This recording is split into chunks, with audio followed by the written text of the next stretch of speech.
J'ai créé l'entreprise le 6 mars 89. Je me suis installé dans la grange de ma grand-mère et au fil des années, on a agrandi. Depuis 2 ans, maintenant, on est dans ce nouveau bâtiment. Je me considère comme un vrai menuisier, c'est-à-dire que tout ce que je vends, je le fabrique. Principalement, je vais faire de la fenêtre, de la porte, de l'escalier. Maintenant, si un client veut de la menuiserie industrielle, je vais lui faire. L'idée, c'est vraiment de fabriquer pour les vieilles maisons et dans le respect de notre patrimoine. Quand j'ai commencé, j'étais tout seul. Comme j'ai fini par me faire une place au milieu des collègues, donc j'ai fini par embaucher un gars, 2 gars, pensant que ça suffirait, puis non, puis 3. Et là, maintenant, on est 7.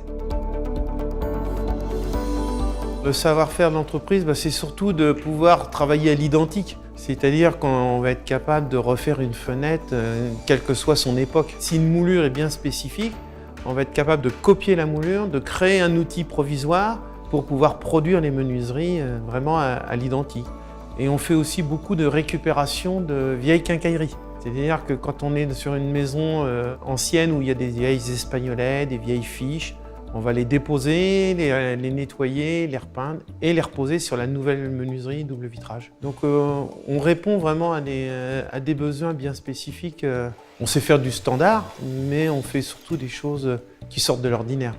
Je travaille beaucoup le chêne. Je ne tolère pas qu'on enlève la forêt amazonienne, enfin les bois exotiques, mais c'est surtout le plaisir d'acheter mes arbres en forêt, de les faire abattre à un bûcheron, de les faire débiter à une scierie qui est chez nous dans le Perche. Et je fais un séchage naturel, c'est-à-dire que je vais acheter mes arbres, je vais les laisser reposer pendant 1 an. Au bout d'1 an de repos, le grume va être transformé en planche. On va le stocker à l'extérieur pendant 3 à 4 ans. Et une fois qu'il est bien ressuyé, que le tanin est parti, on va le rentrer sous des hangars où il va rester jusqu'à temps qu'on l'utilise.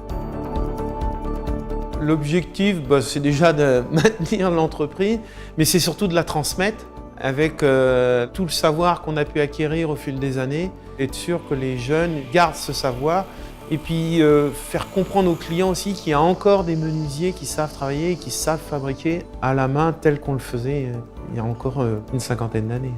Je suis Dominique Brou, gérant de la SARL Menuiserie Brou, lauréat Star et Métier dans le département de l'Orne.